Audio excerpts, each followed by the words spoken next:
বন্ধুরা, আশা করি আপনারা সবাই ভীষণ ভালো আছেন। আজকে আমাদের রেসিপি ডিমের অমলেট কারি। সেটা আমি কিভাবে করছি সেটা দেখার জন্য সঙ্গে থাকুন। কড়াইতে সর্ষের তেল দিয়ে দিলাম।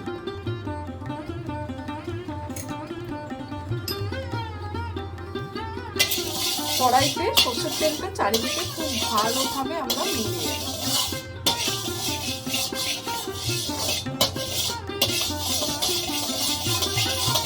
আর তেলটা যেন বেশ ধোঁয়া ওঠা গরম। এবার আমি অল্প করে একটু নুন ছিটিয়ে দিলাম।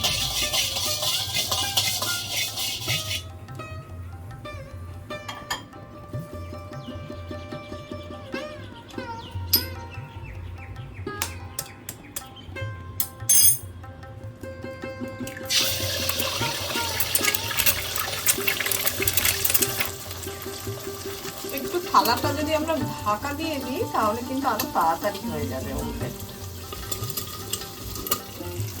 এবার আমি ঢাকাটা খুললাম আপনাদের দেখানোর জন্য। এখনো কিন্তু অমলেটটা পুরোপুরি হয়নি, আরো একটু আমরা সামান্য সময়ের জন্য ঢাকা দিয়ে দিচ্ছি, তাহলে পুরোপুরি জমে। আর গ্যাসের ফ্লেমটা এই সময় কিন্তু মিডিয়ামে রাখবে।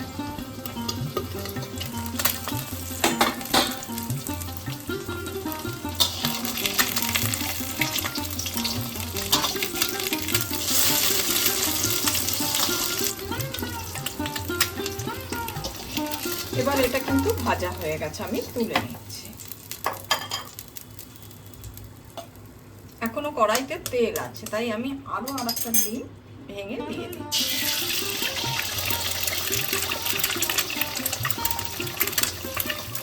ওপর থেকে অল্প নুন ছড়িয়ে দিচ্ছি।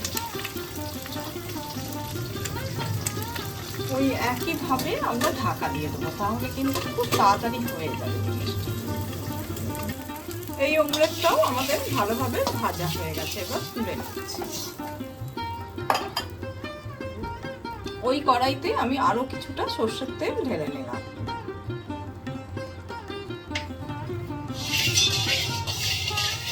কড়াইতে তেলটা আমাদের গরম হয়ে গেছে। এবার আমি তেজপাতা, শুকনো লঙ্কা, জিরে সহ হোল গরম মশলা দিয়ে দিলাম ফোড়নে। ফোড়ন থেকে যখন একটা সুন্দর গন্ধ বেরোবে তখন আমরা কুচনো পেঁয়াজ দিয়ে দিচ্ছি।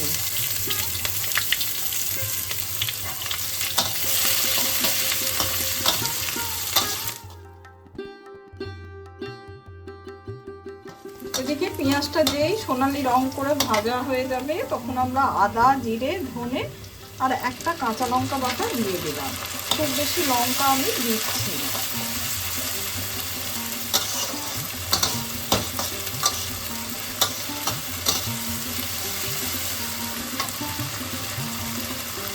এবার শুকনো লঙ্কা বাটাটা দিয়ে দিলাম।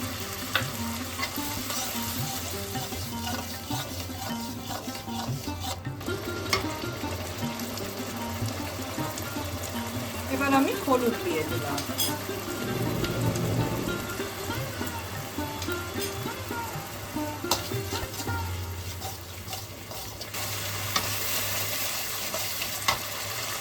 এবার আমি একটা বড় টমেটো বাটা দিয়ে দিলাম।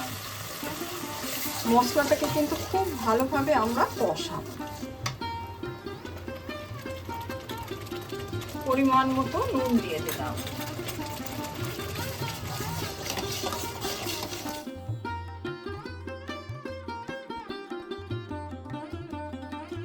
মশলাটা খুব ভালোভাবে কষানো হয়ে গেছে। এবার আমি মশলা বাটা ধোয়া জল দিয়ে দিচ্ছি।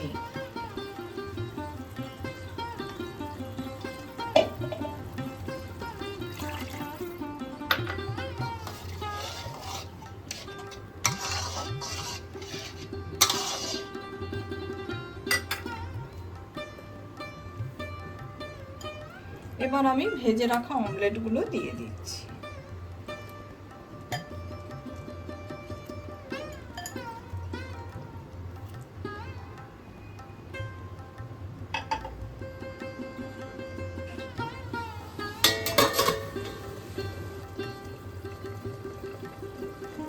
প্রায় 5 মিনিট হয়ে গেছে। এবার আমি ঢাকাটা তুলছি।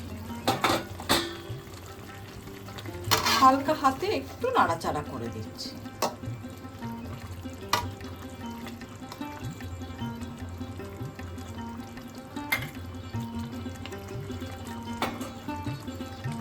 আবার আমি ঢাকা দিয়ে দিচ্ছি। আমি ঢাকাটা খুলে দিয়েছি, একটু হালকা হাতে নাড়াচাড়া করে দিচ্ছি আবার।